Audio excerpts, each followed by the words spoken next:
In today's video, we're going to talk about how 750,000 Canadian mortgages are going to potentially reach their trigger rate tomorrow when the Bank of Canada announces its interest rate potential hike.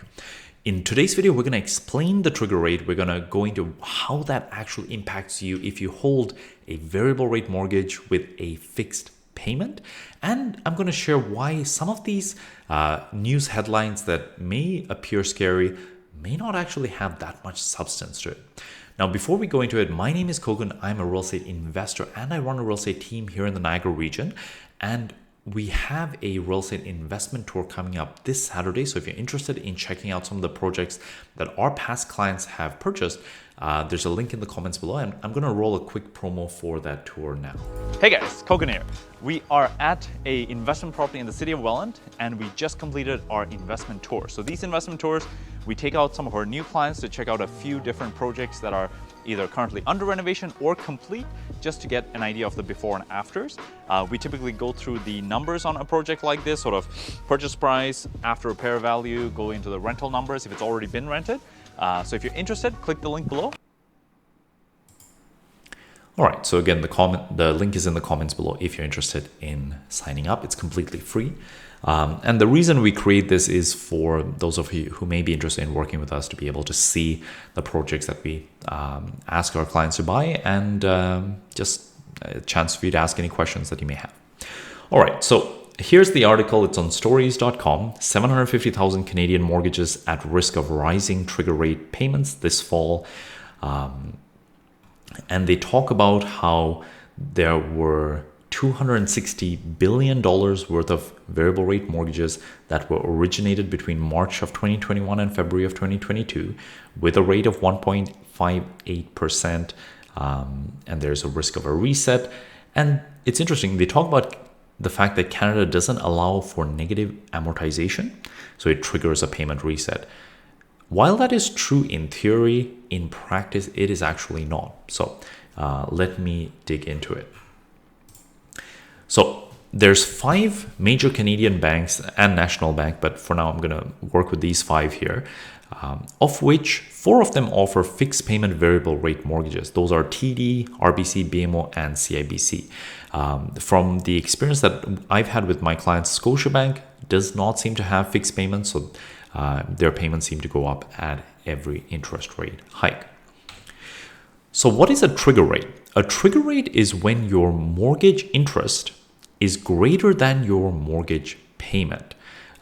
This is a rare scenario to ever happen, except now with rising interest rates, because once interest rates rise, you owe interest as soon as rates rise when you have a variable rate mortgage.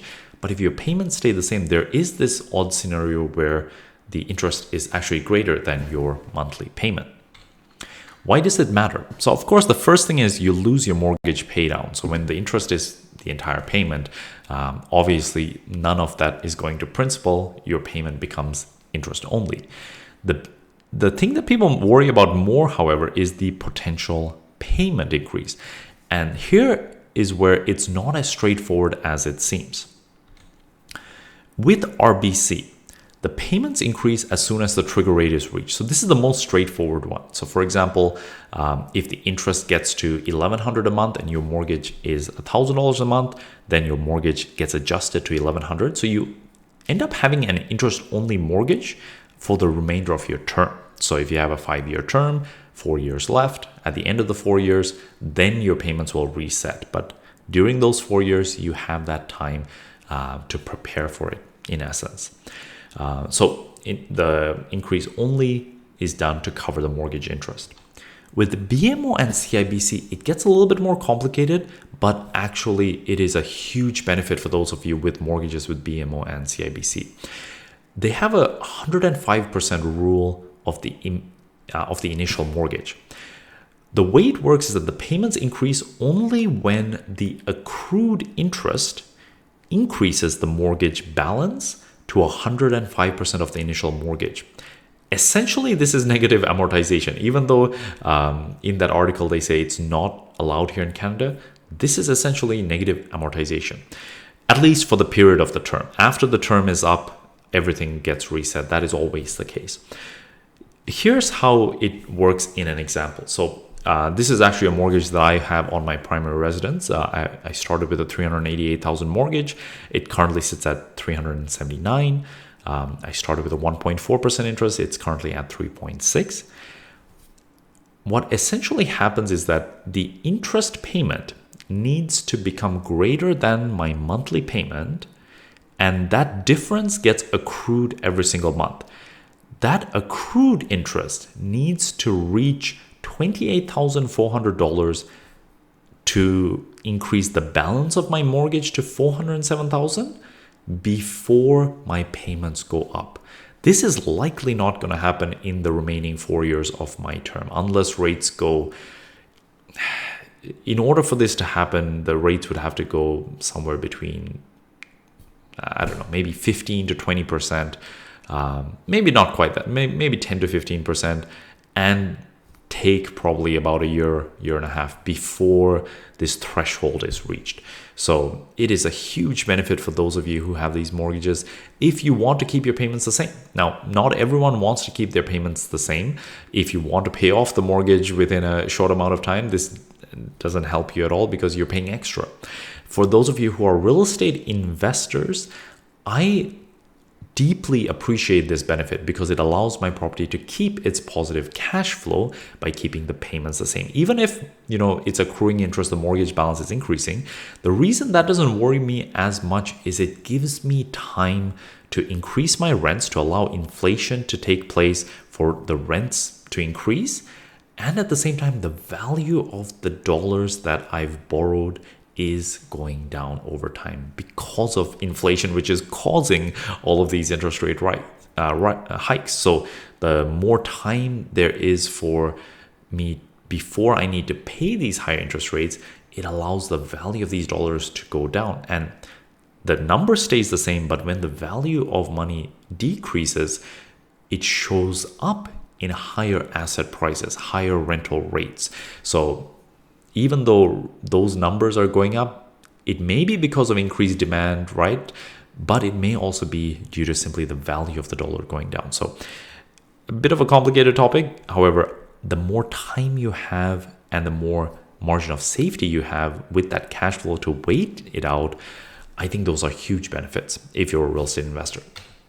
And here's actually a screenshot of another mortgage that I just refinanced where this is with CIBC, and they talk about the trigger rate of 5.9%, and they don't mention the 105% rule anywhere here. However, based on my conversations with different contacts at CIBC, they confirmed that CIBC has that same 105% rule, even though it's not on this mortgage disclosure. So it's something that you're not going to see written anywhere. I don't think it's available on any websites of the banks, but this is their internal policy. As far as I've heard, maybe they change it, but this is this is based on the conversations that I've had with these different bank contacts.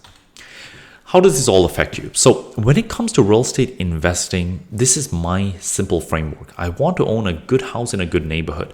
That's going to get me good tenants. That's going to get me real estate appreciation because the area is going to be in demand over longer periods of time, especially when we are in an area like the Golden Horseshoe with increasing immigration and as a result, increasing demand for real estate. I also want to buy that house with a margin of safety. In my mind, the margin of safety comes when you have positive cash flow. Of course, I want to get the best deal I can get, but that does not determine the margin of safety. The margin of safety is, can your income cover your expenses, and can you have a surplus? That is the biggest margin of safety you can have when you have a leveraged property, when you're borrowing money to purchase real estate, which is what most investors do. By having an understanding of how these trigger rates work, how the fixed payment variable rate mortgages work, I believe you are increasing your margin of safety, because if your payments can stay the same, it gives you time for your rents to go up. So it allows you to keep that cash flow consistent, if not growing. Then it allows you to do the third thing, which is the hardest of it all, which is to do nothing, to buy the property, to rent it out, and sit back and let it do its thing. Do something else, do your career, enjoy time with your family, just leave the real estate alone to produce the results for you. Doing these three things, I believe, is a framework for incredible success in real estate investing.